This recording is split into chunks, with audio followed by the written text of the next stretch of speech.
messieurs, bonsoir et merci de votre fidélité à Télé 7 et surtout à tous nos programmes. Bienvenue dans cette émission spéciale 24 avril 2013. Cela fait aujourd'hui 23 ans depuis le célèbre discours du 24 avril 1990, discours à l'issue duquel le président Mobutu annonçait l'ouverture politique dans notre pays. L'ouverture politique supposait la présence de plusieurs partis politiques à côté du MPR. Aujourd'hui, 23 ans après, ce parcours, nous allons essayer de l'analyser avec les invités qui sont sur ce plateau. Et je m'en vais vous les présenter à ma droite immédiatement. Nous avons le conseiller Jean-Pierre Kambila, du cadre de la majorité présidentielle. Bonsoir. À ses côtés, l'ambassadeur André Alain Atundou, cadre également de la majorité présidentielle. Bonsoir. Et de l'autre côté, le professeur Mathieu Kalele, cadre de l'opposition. Bonsoir, professeur. Bonsoir. Et au fond, nous avons le professeur Baudouin Boissa, également de l'opposition. Bonsoir, professeur. Bonsoir. Voilà, bonsoir à vous tous qui suivez ce magazine. Ambassadeur Atundou, nous allons commencer avec vous. Le 24 avril 1990, le président Mobutu prononce ce discours qui restera célèbre jusqu'à ce jour. Est-ce qu'on peut savoir qu'est-ce qui avait conduit ou qu'est-ce qui avait poussé le président Mobutu à prononcer ce discours et à déclarer l'ouverture de l'espace politique dans notre pays? Qui sont venus de Glasnost, Perestroïka, et puis l'onde de choc est arrivé ici où tous les États partis uniques étaient secoués. Et en ce qui nous concerne, le président de la République, je crois même les services de renseignement, avaient déjà la psychologie de la population et lui a fait le rapport. Il a décidé alors de faire lui-même ses consultations, aidé par Moncolo, Benkema et tout ça. Et voilà la conclusion. C'était donc un acte d'assumance personnelle face aux contraintes de réalité qui ne l'arrangeaient pas nécessairement. Et c'est d'ailleurs c'est pourquoi il l'a fait en deux temps. Il avait pensé maîtriser les événements, mais les événements lui ont échappé. C'est ainsi qu'au discours auquel vous faites allusion, il a parlé de trois partis. Quelque temps après, c'était le multipartisme intégral, ce qui, psychologiquement pour lui, signifiait la débandade. Voilà ce qu'on peut en dire sommairement. Très bien. Alors, professeur Kalele, est-ce qu'on peut considérer que quand les gens partaient en scellé pour ces discours du président de la République, est-ce qu'ils s'attendaient à ce que le président devait dire, notamment annoncer qu'il quittait les MPR ou aller au-dessus de la mêlée, comme on veut le dire aujourd'hui? Est-ce que les gens s'attendaient à cela? Du moins ceux qui avaient participé à cette grande messe politique à la Cité de la Cité. Je voudrais d'abord commencer par compléter M. Atundou. Oui. Les pressions ne sont pas venues que de l'extérieur. Les pressions étaient à la fois externes et internes. Et il faut rappeler que quand Mobutu parle, nous sommes en 90. En 85, le monde diplomatique publie toute une série d'articles intitulés « Les militaires au pouvoir dans le tiers-monde » et démontre les méfaits des dictatures. Donc c'est tout un processus. Maintenant, pour répondre à la question, j'ai encore la nuit, ce n'est même pas la nuit, à 2 heures, j'ai revu le film du discours à la scellée. À voir les réactions sur les visages, les remue-ménage dans la salle, beaucoup de gens n'étaient pas au courant du contenu du discours. Ils ne s'attendaient pas à ce que Mobutu lâche. Ils se sont sentis lâchés par le chef.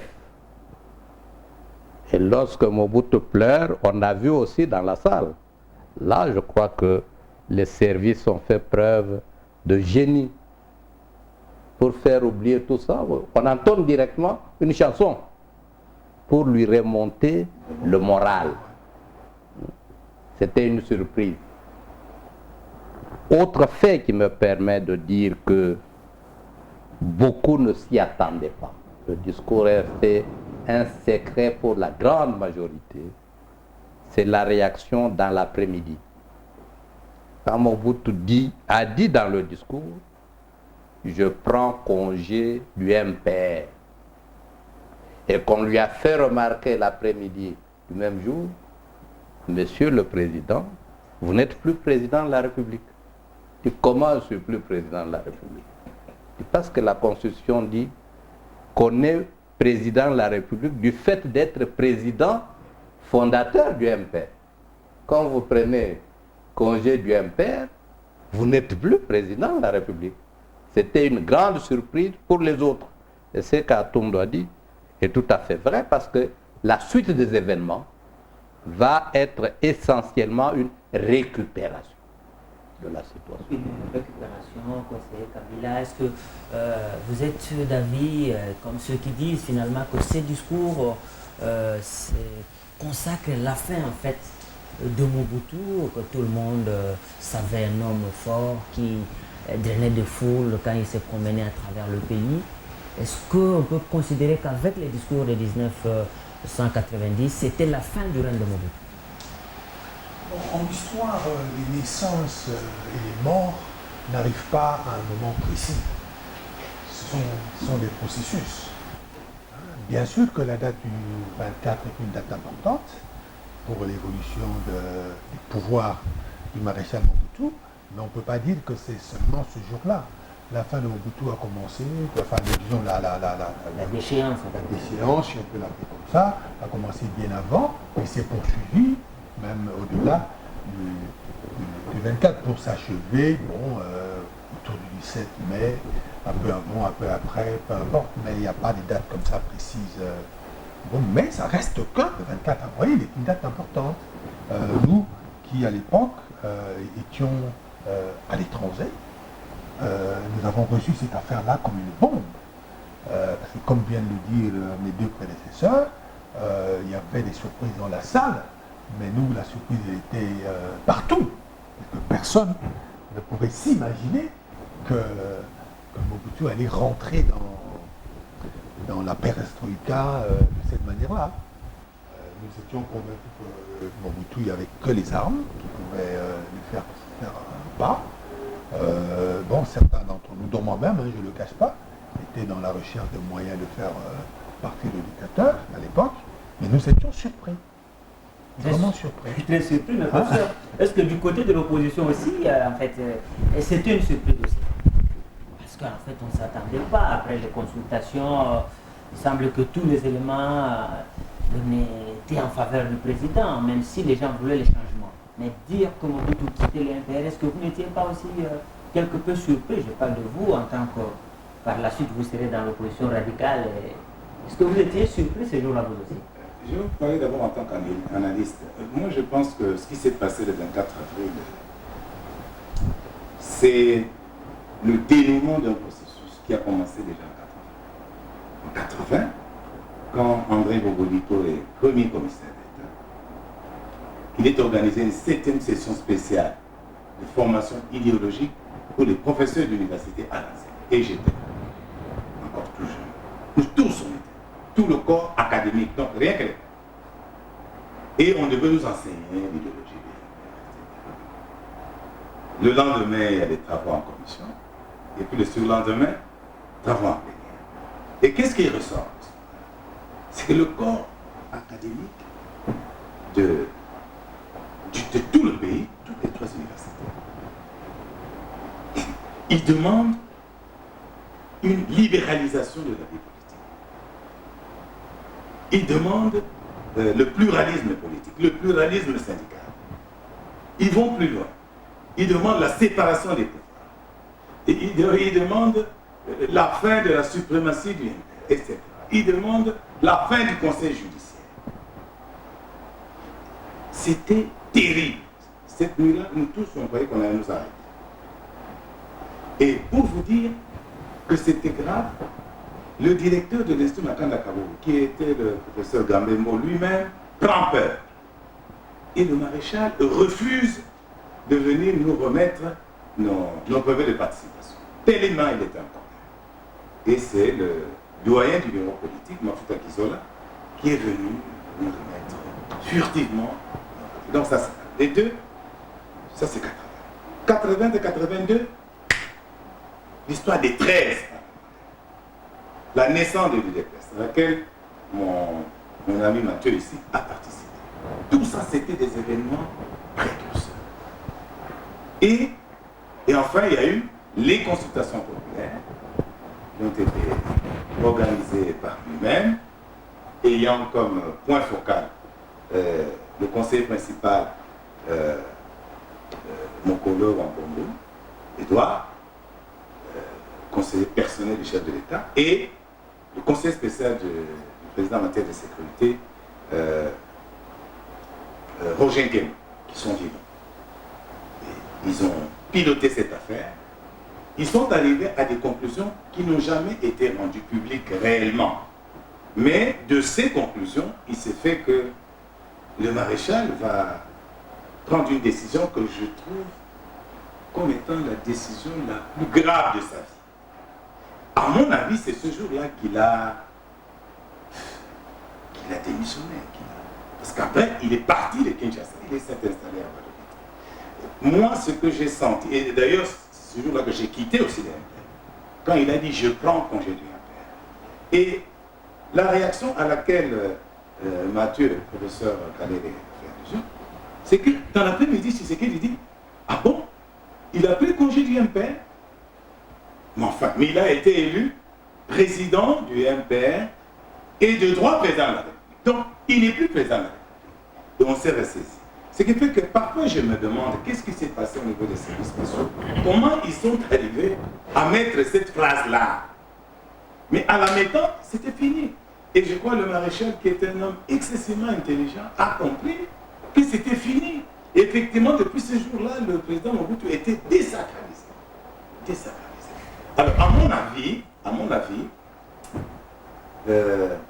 c'est ce jour-là qu'a pris fin le règne. Très bien. Alors, ambassadeur Atundou, c'est à partir de ce moment-là que commence le long processus de transition vers la démocratisation de la vie politique dans notre pays.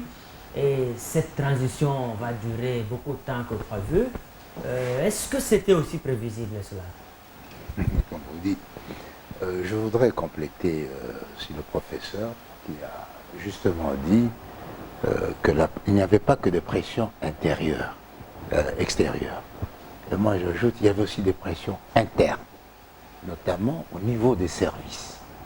N'est-ce pas? Les rapports des services notaient déjà une modification de la psychologie de l'opinion et la tendance vers une libération.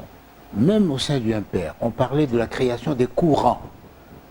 Et donc, pour qui connaît le président Mobutu, quand il a initié les concertations, ça signifie qu'il n'était pas d'accord avec les conclusions de service, donc il voulait se rendre compte de par lui-même.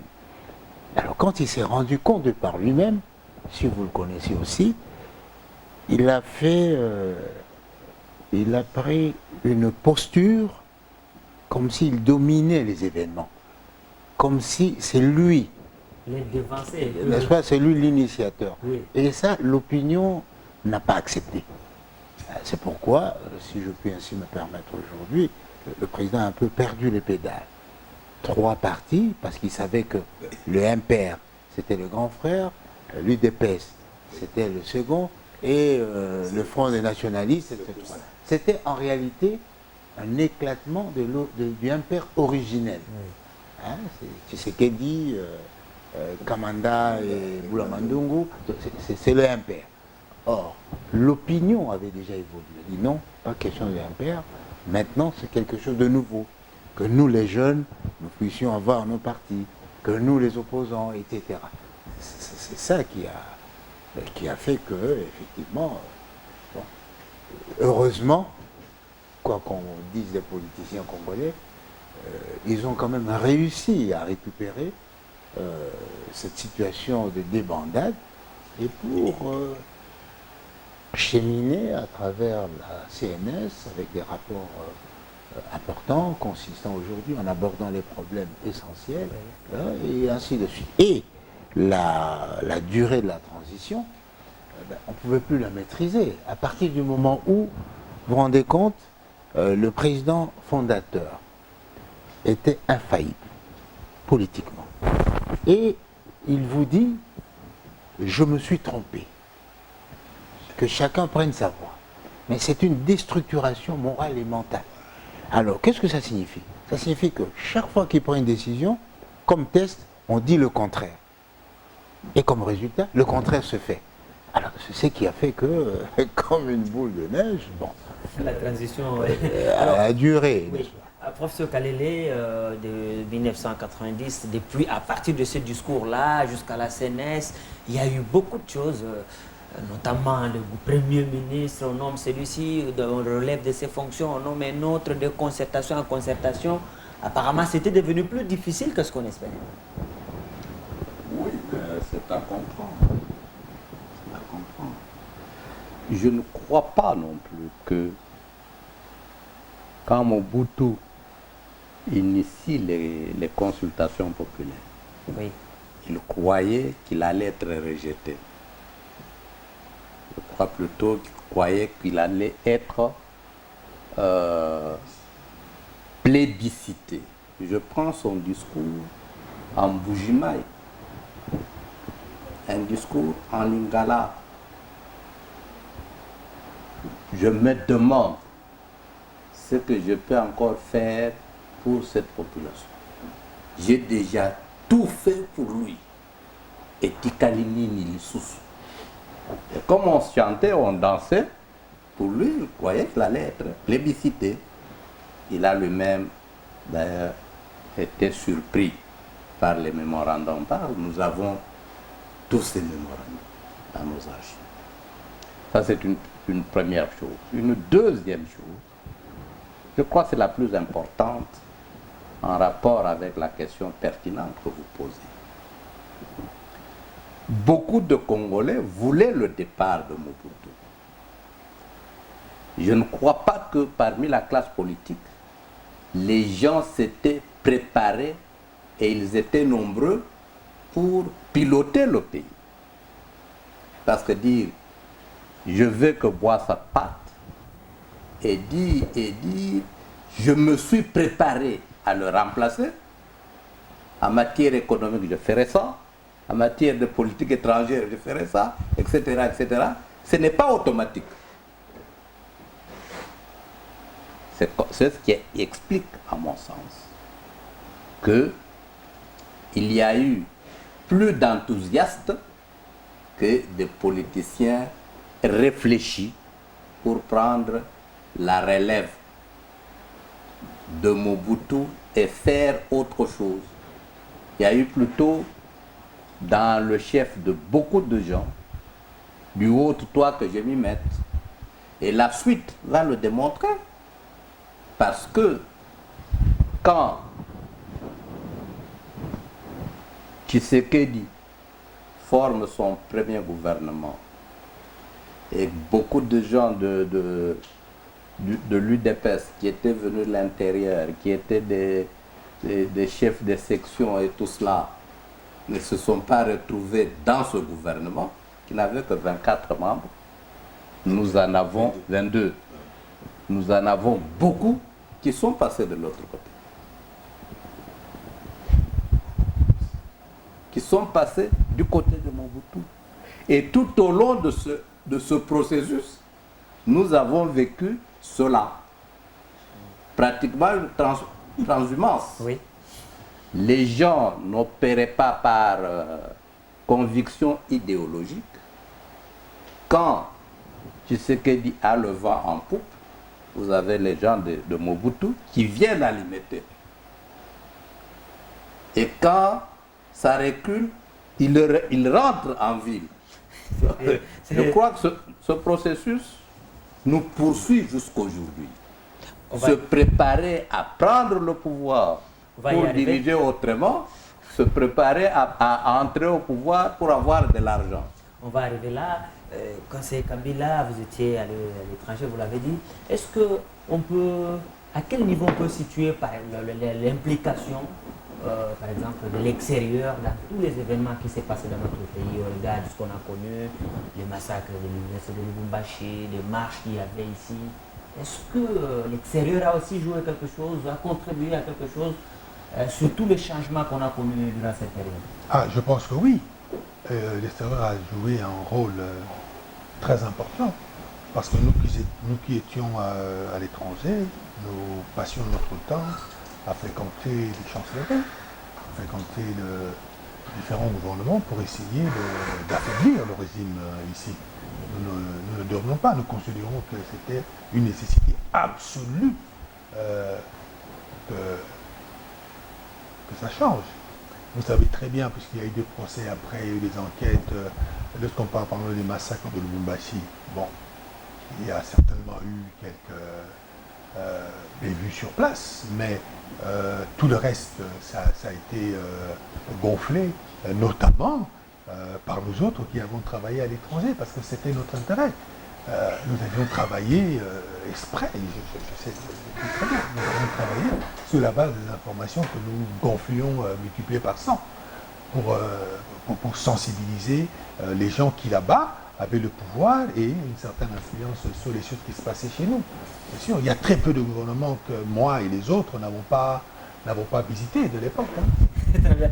Alors, professeur Boissa, est-ce que l'étranger, l'extérieur a joué un rôle dans tout le processus jusqu'à arriver à la CNS et même après? Je vais essayer de terminer la question tout à l'heure que je réponds à cette question. Oui. C'est que par rapport aux dignitaires du bouddhisme, du comité central du bureau politique, nous fréquentions à l'époque, en tant qu'experts, le discours du président là. C'était quelque chose de catastrophique. En dehors des services. Les services avaient préparé. Mais ils ont préparé cela en dehors des sous-institutions du pays. C'est-à-dire en dehors du comité central, en dehors du bureau politique, en dehors du gouvernement, etc. Et moi j'ai des membres de famille qui étaient dans la haute hiérarchie du MPR, au secrétariat général du MPR. Celui-là me dira, Baudouin, c'est ce jour-là, quand il a terminé, il n'y a personne qui a pris même une bière. Tout le monde s'est levé, tout le monde a fait. Oui. C'était Non, je vous le dis, ils se sont sentis trahis. Et c'est comme ça que tout ce... Donc cet homme-là, il nous a abandonnés, ça va. Nous avons créé notre... Et c'est comme ça que le PDC a été créé dans la nuit du 24 au 25 après. Tout simplement. Avec toutes les grosses légumes que nous, qui connaissions ce monde-là, qui étaient dans... Et ils ont dit, mais comment il peut nous faire ça sans nous prévenir? Pourquoi le maréchal a refusé que le comité central se saisisse, qui s'adresse au comité central, qui donne une orientation, que le comité central prenne une décision d'État qui... Donc, c'est venu comme ça. Et jusqu'aujourd'hui, ces hommes-là, beaucoup sont morts, d'autres sont vivants. Ils se demandent pourquoi le maréchal les a trahis. Concernant l'extérieur, tout ce que je me rappelle, je crois que mon ami l'ambassadeur Atondo se rappelle, ce discours est arrivé après les consultations populaires, bien sûr, et entre les consultations, la fin des consultations populaires et le discours, il y a eu la visite de Christophe Ferroir en Célé, où il a rencontré le président. Qu'est-ce qu'ils se sont dit? Les gens pensent que on doit dire non, il faut maintenant démocratiser.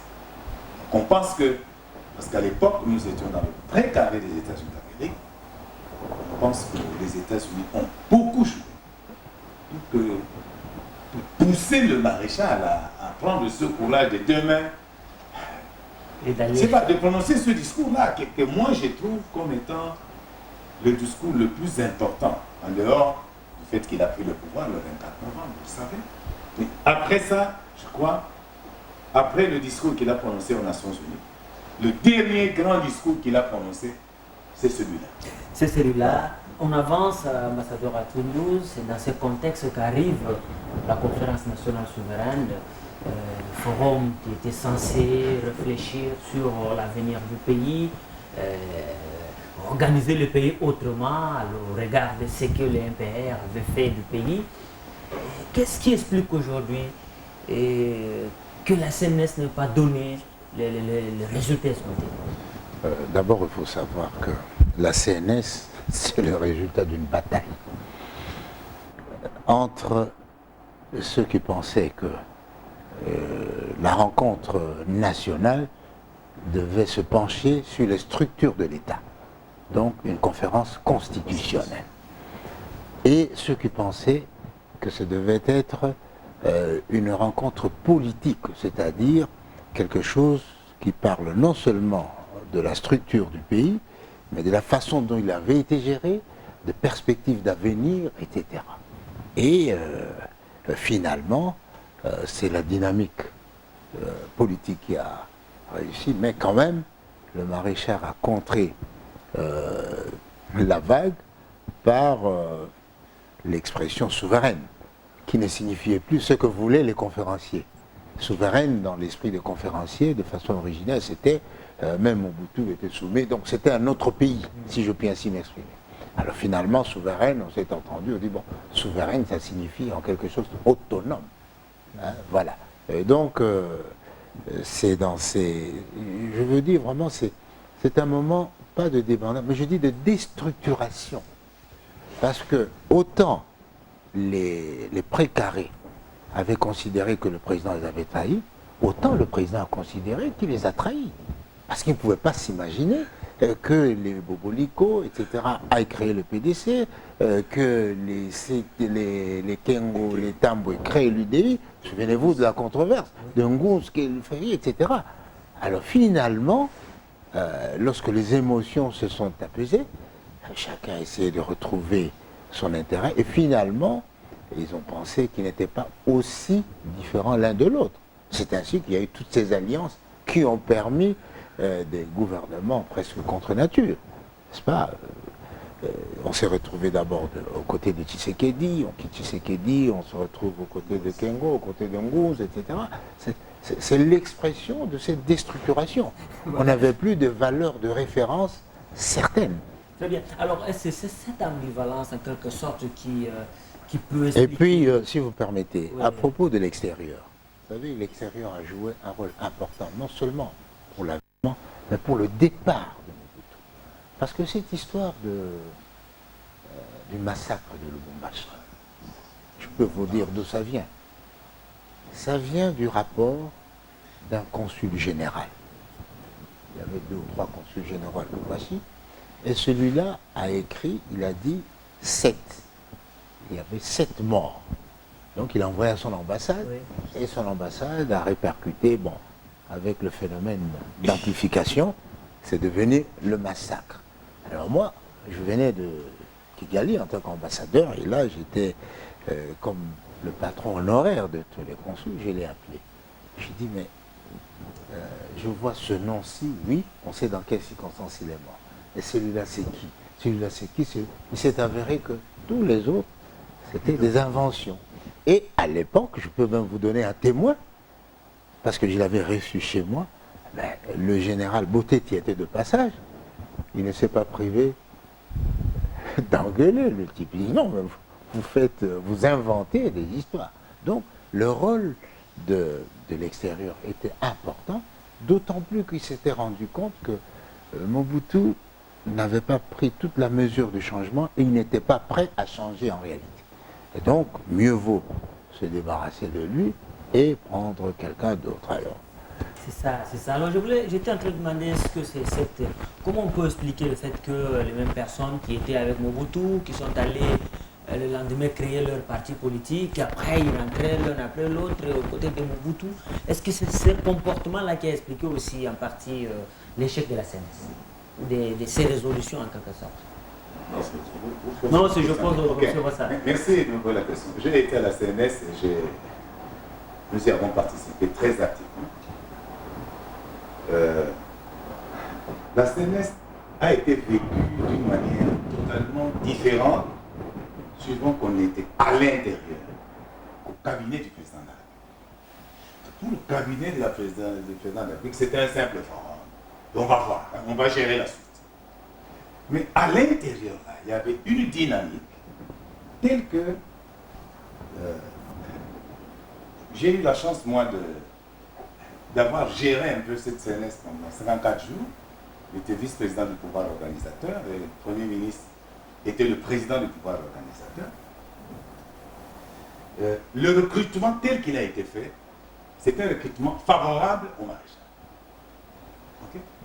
Mais la société civile de Kinshasa avait très bien préparé la conférence nationale. Et j'ai fait partie du comité de stratégie de la société civile, qui était présidé par le docteur Ebenga, qui malheureusement a disparu. Il y avait Chipompo à Chipompo, il y avait le professeur Kalala Chibango actuellement qui est au Parlement. Il y avait, je crois qu'on était Tabo Eboma, etc. Et notre travail, c'est réfléchir quand cette CNS va arriver. Comment elle doit se structurer, qui seront les invités, qui pourra présider. Et pendant 8 mois, nous avions pointé même qui sera le président de cette conférence nationale. Ça serait. Nous avions aussi prévu comment faire en sorte que la conférence nationale proclame elle-même sa propre souveraineté, alors que le président de la République avait promulgué une ordonnance portant souveraineté de la conférence nationale. Et c'est comme ça que, quand l'ambassadeur Atondo dit que cette souveraineté n'était pas vue de la même manière, mais nous l'avons vécu totalement comme étant... Donc la CNS était devenue l'institution suprême du pays, au-dessus du président de la République. Et pourquoi nous y avons cru? C'est parce qu'à un moment, quand le chef d'état-major général, qui était Dona Maël, vient prononcer ses discours, mais il rend les honneurs militaires publics sur le perron, hein, donc à la tribune, au président de la conférence nationale. Et c'était un événement terrible que nous avons vécu. Et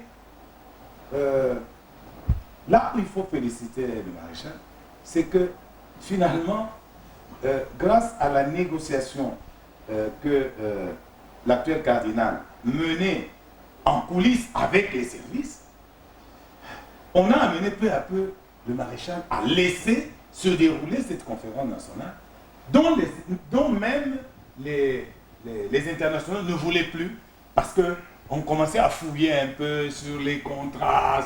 Donc on est allé plus loin que ce qui était prévu. Ça, c'est les deux.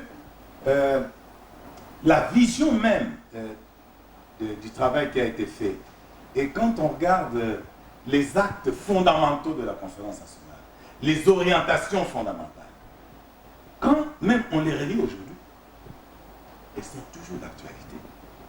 Et quand ce qui a suivi s'est écarté de ça, on est allé dans les travers. Donc, pour nous, cette conférence nationale a été effectivement souveraine.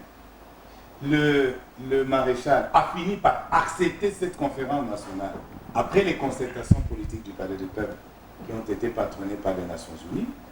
Et ça a fait qu'il a dû accepter un partage réel du pouvoir. Et je dis bien partage réel, parce que si vous interrogez le président du Sénat, Kengo Wadondo, il vous dira, et moi il m'a affirmé ça en 2000 à Bruxelles, qu'au fur et à mesure qu'on avançait dans la transition, le président Mobutu avait réalisé qu'on devait entrer dans le processus démocratique.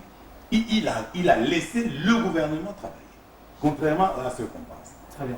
Donc, contrairement à ce que vous pensez, on ne peut pas dire que la CNS a échoué.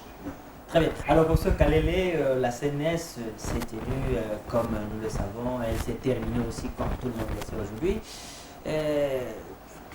Négociation après négociation, et est-ce que ce n'était pas cette manière-là de laisser passer le temps pour que Mobutu, enfin, retrouve la possibilité de manipuler les opposants et récupérer un peu le pouvoir qu'il avait quelques années avant. Oui, il ne faut pas oublier que Mobutu, c'est un politique. Et tout vrai politique, c'est un calculateur. C'est pas un politique comme on joue aujourd'hui. Mais il faut remonter pour comprendre. Mobutu, c'est un produit de l'étranger. Il avait une mission précise, lutter contre l'expansionnisme du communisme ici. Et la guerre froide venait de prendre fin. Sa mission était en train de se terminer comme pion. C'est un élément important.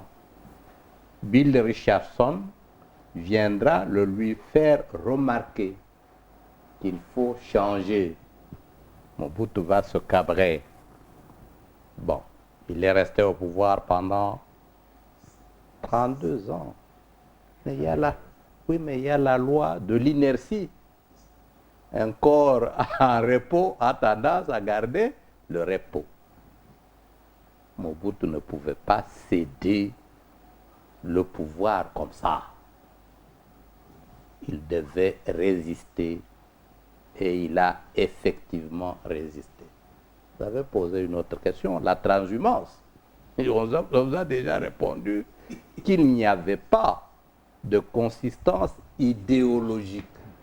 Les gens cherchaient des postes pour avoir de l'argent et pas des postes pour des réformes qualitatives. Je vais là où il y a la chance d'avoir le pouvoir. Donc, toutes ces négociations-là, c'était des positionnements en très grande partie. C'était des grands positionnements. Parce que j'étais à l'IMT aussi à l'époque.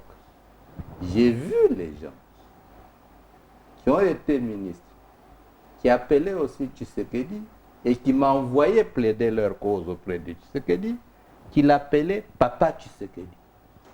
Je les vois aujourd'hui chez Joseph Kabila. Et je les avais vus de l'autre côté. J'ai siégé avec eux dans des réunions. Donc, c'est réellement la transformation. Mobutu a accepté, il s'est rendu compte que ce n'était pas facile de lâcher le pouvoir. C'est pour cela qu'à la fin, ou même au cours du déroulement, vous vous rappelez l'épisode Chimbombo Mukuna, hein? On va quoi? Éventrer le bois. Les gens étaient à la conférence, mais ils allaient chercher l'argent. On distribuait de l'argent même dans les toilettes. Et à la fin, c'est extrêmement important. Oui. Lorsque les résolutions sortent, que dit le professeur Vundwa? Je crois à l'époque il était directeur de cabinet. Hein? Ça va rester à la porte du palais. Les résolutions de la conférence nationale resteront à la porte du palais du peuple. C'est-à-dire qu'on ne va pas les appliquer. Et la suite l'a démontré que petit à petit, Mobutu était en train de récupérer et les statistiques établies à l'époque ont aussi démontré que plus ou moins 75% de ce que Mobutu avait lâché au début a été récupéré. C'est bon, professeur. Alors, conseiller Kabila, est-ce qu'on peut dire que la difficulté aussi d'appliquer les résolutions de la CNS était également aussi due au fait que le comportement des acteurs politiques en présence était plus ou moins laissé à désirer quelque peu?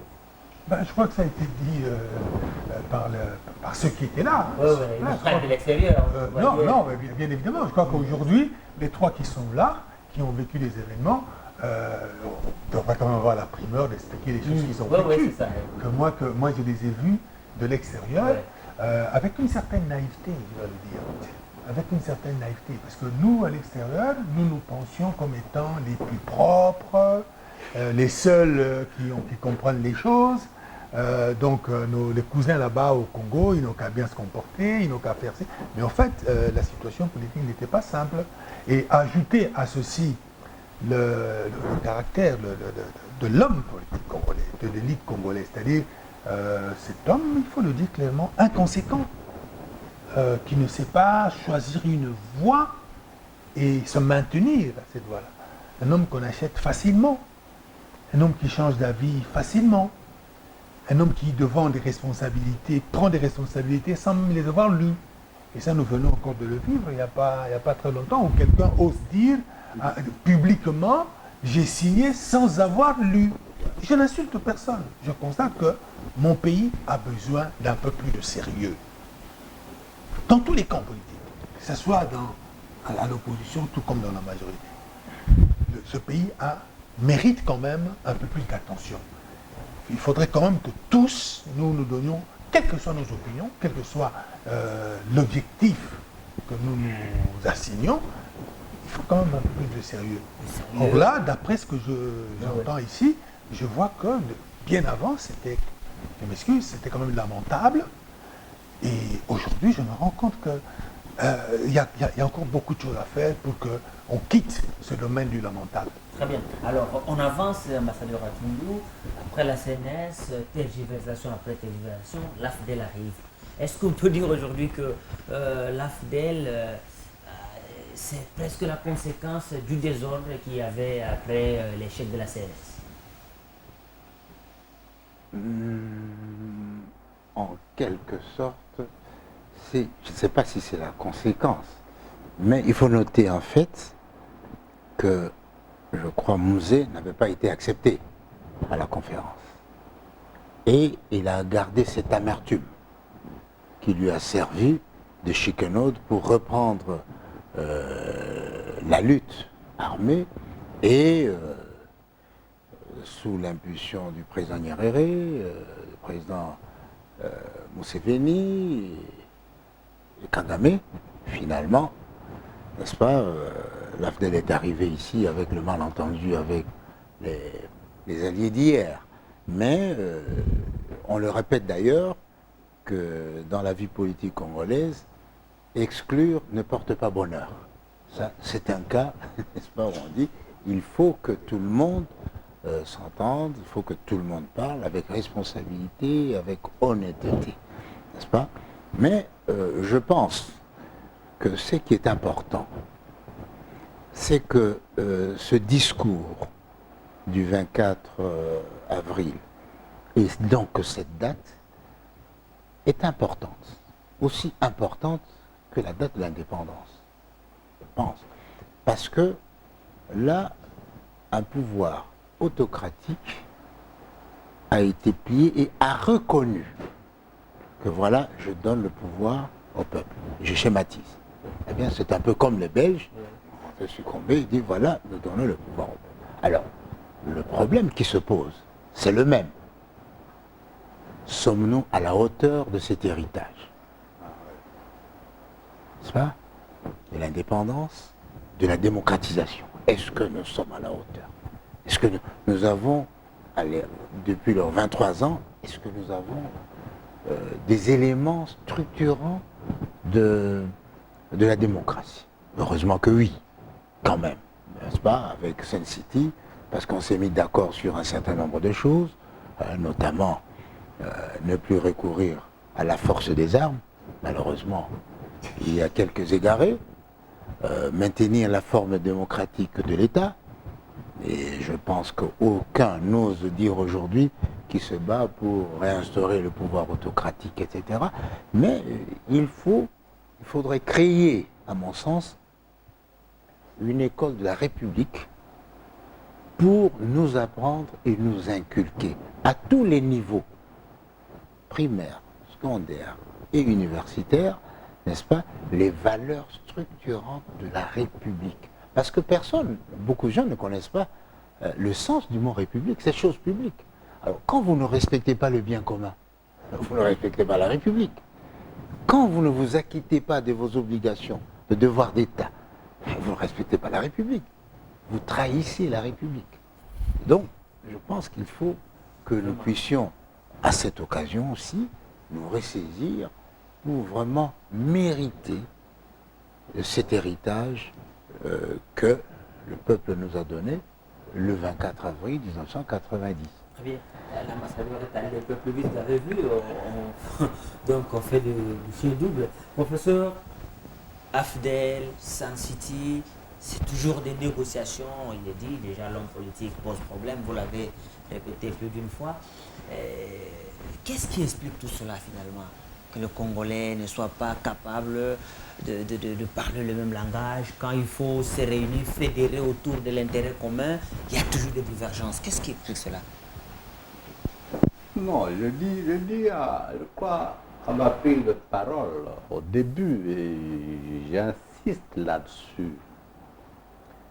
Si le professeur Kalele dit « Je voudrais demain être ministre, je voudrais demain être chef de l'État », dans des pays, dans les organisations sérieuses, on arrive à cette conclusion après des préparations assidueuses.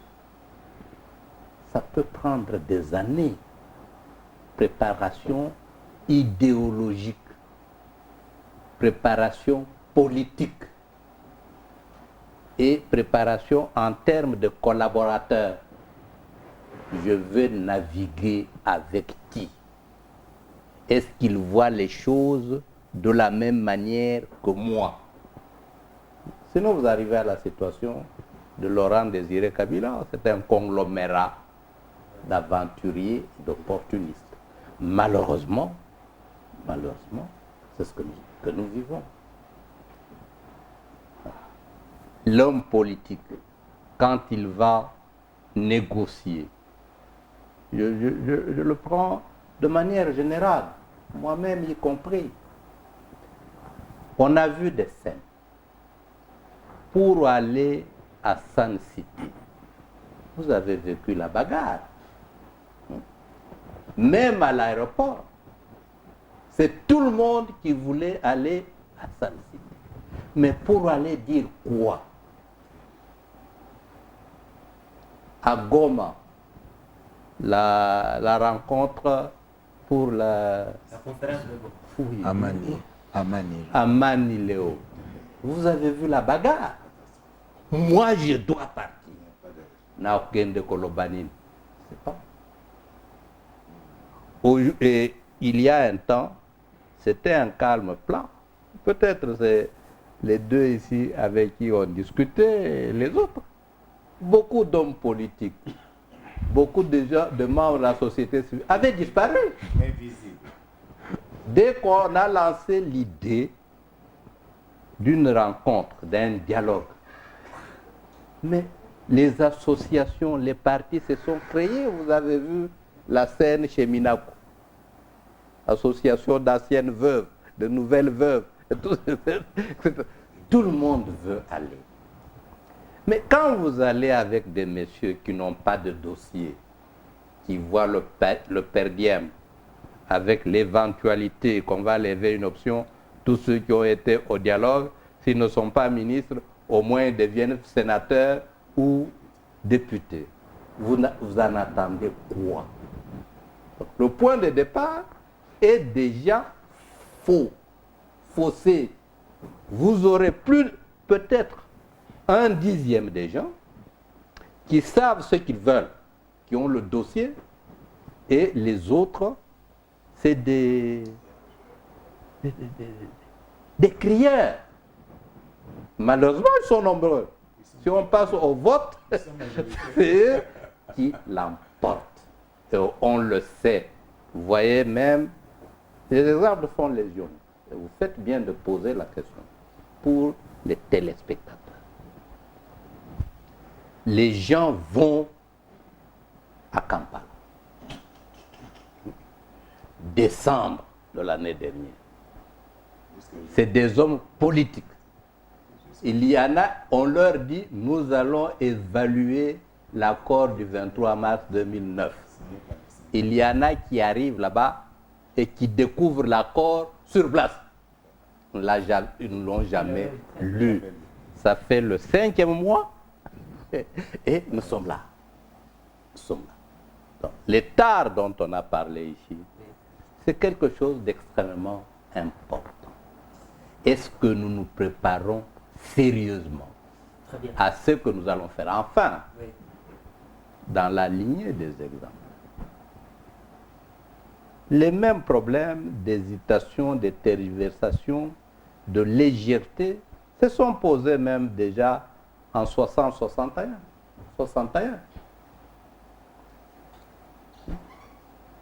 On a dû prendre des politiciens congolais de l'époque qui peuvent avoir l'excuse du niveau d'études, du manque d'expérience à l'époque. Et maintenant, cette excuse n'est plus valable. Pour qu'ils travaillent, on les a enfermés à l'ovanium. Interdiction de boissons, interdiction des femmes. C'est ce qu'on a fait aussi en Afrique du Sud. Fermer toutes les frontières pour qu'aucun avion ne rentre au Congo. Très bien. Alors, professeur Boissa, on avance un peu. Là, voilà, l'homme congolais, c'est vrai, il y a des difficultés pour que le Congolais puisse mettre au-dessus de ses propres sentiments, l'intérêt général. Qu'est-ce qui explique cela, finalement? Merci, mais je veux revenir quand même à quelque chose de très important, parce qu'il ne faut pas détruire l'échec de la CNS. Mais je vous rappelle qu'après les concertations politiques de Paris, où il y a eu une négociation en bipolarisation, il y avait le camp du maréchal et le camp de Tshisekedi. Oui. Parce qu'après, Tshisekedi lui-même a démoli un peu son propre camp. Parce qu'il a refusé qu'on signe le protocole d'accord. Et la délégation s'est scindée. Mais on a sorti de là l'acte concernant la transition qui a été accepté finalement même par Tshisekedi lui-même. On a volé un deux camps. Mais je vous dis qu'à ce moment-là, quand on a formé le gouvernement, par exemple, l'opposition avait le ministère des Affaires étrangères, le ministère de l'Intérieur, le ministère de la Justice. Ils ont eu le poste de gouverneur de la Banque centrale. Mais c'était quelque chose de terrible pour le président Mobutu. C'était terrible d'accepter ça. Et ceux qui ont vécu ça le savent combien le maréchal a souffert à Guadeloupe de ça. Et donc pendant de 94 à 97, on a vécu une bipolarisation difficile, très difficile, parce que beaucoup d'acteurs sont vivants. C'est pour ça que je vous dis qu'à un certain moment, on a réussi quand même à stabiliser un peu la classe politique. On disait, les uns sont d'un côté, les autres sont là-bas. Alors, tout schéma qui nous conduit dans le fourre-tout, ce que moi j'appelle fourre-tout, comme nous avons vécu un dialogue avec mon ami André, nous avons vécu ça ensemble à Saint-City. C'était une histoire comme ça, et puis quand on est rentré ici, bon, c'est comme ça aussi, et finalement on ne sait plus qui est qui dans ce qu'on est en train de faire. Et ça nous maintient dans ce qui caractérise en fait la classe politique congolaise, dans l'irresponsabilité. C'est-à-dire que tant que la classe politique congolaise ne va pas être mise dans un schéma de responsabilité, on ne va pas s'en sortir. Mais comment voulez-vous que vous dites que vous êtes de l'opposition, mais en même temps, vous êtes dans la majorité? Mais ça ne peut se voir que dans notre pays.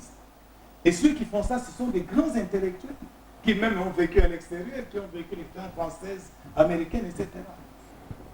Donc, moi je pense que la leçon que je tire du discours du 24 ans, c'est que ce discours a remis le processus démocratique qui avait été enclenché par les pères de l'indépendance sur les rails. Hein? On s'est mis à s'exprimer, des gens ont créé des syndicats, etc. Et on a eu la CNS, qui a été une école de formation politique pour toute la population, parce que tout était public. Mais nous savons tous quelles sont les pressions que la CNS a subies, même de l'extérieur, pour... Mais malgré ça, on a quand même avancé. Et donc, maintenant ici, je crois que le plus important, c'est ce qu'a dit le professeur Kane. si vous voulez faire la politique, mais commencez d'abord par avoir un cahier des charges, ne fût-ce que personnel. C'est ça.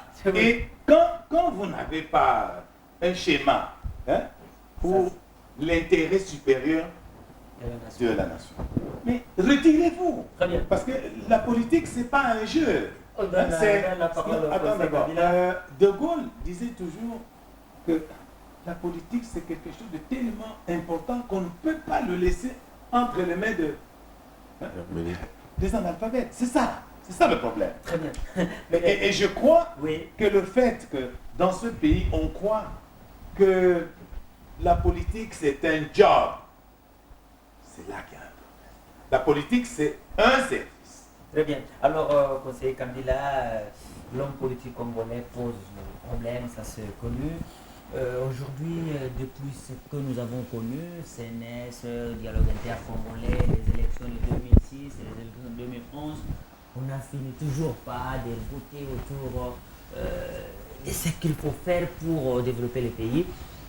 À votre avis, qu'est-ce que vous proposez pour sortir de cette crise et c'est par là qu'on va finir avec vous? Je pense qu'il faut élargir, n'est-ce pas, la critique. Lorsque vous dites l'homme politique congolais est issu d'une société. C'est notre société qui pose problème. Nous devons avoir le courage de le dire. Nous sommes dans une société dans laquelle les valeurs dominantes ne correspondent pas à notre rêve actuel. Qu'est-ce que nous rêvons? Nous rêvons une société démocratique. Nous rêvons une société développée, où les enfants vont dans des bonnes écoles, dans ceci, dans cela. Est-ce que nous, élite de ce pays, élite, tout le monde confondu, est-ce que nous préparons la société à acquérir ces valeurs-là pour faire que l'homme politique de demain ou d'après-demain ait d'autres valeurs, privilégie autre chose? Pour qu'il sache que pour être celui qui mène, qui va vers la lumière, qui pense qu'il détient une portion de la lumière et qui veut amener les autres, il faut d'abord commencer par un sacrifice sur soi-même. Est-ce que nous le faisons? Est-ce que nous sommes prêts individuellement à faire chacun ces sacrifices? Quels sont les critères que nous posons déjà, un, à nous-mêmes, ensuite à nos organes? Je prends un petit exemple. Je n'ai aucune relation personnelle avec le professeur Machako. Le professeur Machako est arrivé ici avec des idées plus ou moins claires sur la rénovation de l'université congolaise. Qu'est-ce qu'on en a fait? Je le dis parce que j'ai lu ce matin un de vos confrères, dans un journal que je ne veux pas citer pour ne pas faire la publicité, tout un document sur le niveau de l'enseignement dans notre pays. Mais l'enseignement, c'est une branche essentielle quant à la formation de la conscience et la fixation des valeurs dans une société. Qu'avons-nous fait de ce joli projet? Dès qu'il est parti, j'ai comme l'impression qu'on n'en parle plus. Alors que là, il y avait un projet vers lequel nous pouvions aller. Et troisième chose qui, pour moi, est important, le niveau même du débat politique congolais. C'est rare, des émissions de ce type. Merci. Voyez-vous? Non mais ça, c'est une émission d'anthologie. Je vous le dis, je le pense. Voyez-vous, nous avons analysé les choses avec un esprit pays. Qu'est-ce qu'il faut pour notre pays? Je n'ai pas senti ici de bagarre ou d'insultes ou d'insinuations inutiles. Je pense que si nous travaillons sur l'enseignement, si nous acceptons que notre société a des gros problèmes de conception, si nous acceptons que l'instrument de fabrication de nos consciences, c'est-à-dire notre enseignement, a des problèmes. Si nous acceptons que le débat politique que nous menons, les critères que nous menons d'abord posent problème, nous aurons déjà fait quelque part en avant. Alors, ambassadeur Atoulou, à 1 minute, parce que là, nous n'avons plus de temps. Qu'est-ce qui nous manque et qu'est-ce qu'il faut faire pour que la société aille de l'avant? Vraiment rapidement. Il faut que la politique retrouve ses lettres de noblesse. C'est plus qu'un service. La politique est une vocation. À partir du moment où l'homme politique sent qu'il a cette vocation et remplit les exigences de cette vocation, vous savez ce qu'on dit aux séminaristes, beaucoup sont appelés, un peu d'élus. Donc, il y a beaucoup de gens. Deuxièmement, le professeur a dit quelque chose d'essentiel qui nous concerne nous tous, c'est la préparation. Je prends un exemple actuel. Le président de la République parle de concertation. Mais au lieu que chacun se prépare son cahier de charges, prépare son cahier de charges. La grande préoccupation, mais comment ça va se faire? Qu'est-ce qu'on va se faire? Quand est-ce qu'il va parler? Non. Le plus important, c'est que quand il va parler ou quand il va nous convoquer, qu'est-ce que moi je vais amener? Merci. Alors, prof, vraiment en 15 secondes, parce que là, nous n'avons qu'une minute. Votre mot de la fin sur l'avenir de notre pays. L'avenir est beau, nous devons le rendre beau. Moi, je suis insisté sur deux choses très importantes. Réformer l'homme congolais, c'est pour cela que je dis, mon parti s'appelle Front pour un nouveau type de Congo. Il faut agir sur l'homme. Il faut également agir sur la vision, c'est-à-dire mettre l'intérêt commun au-dessus des intérêts individuels. C'est pour cela que l'idéologie de mon parti, c'est l'altruisme. Si je peux réussir les deux choses-là, j'aurais contribué grandement à bâtir un pays plus beau qu'avant. Merci, professeur Boissa. 10 secondes, parce que là, c'est fini. Un mot pour la fin de cette émission. Maréchal Mobutu a prononcé le 24 avril 1990 un discours historique. Ensuite, il a pris cette décision très grave de convoquer la conférence nationale souveraine et en 1993, il a fini par en accepter les actes. Nous sommes dans une situation politique difficile.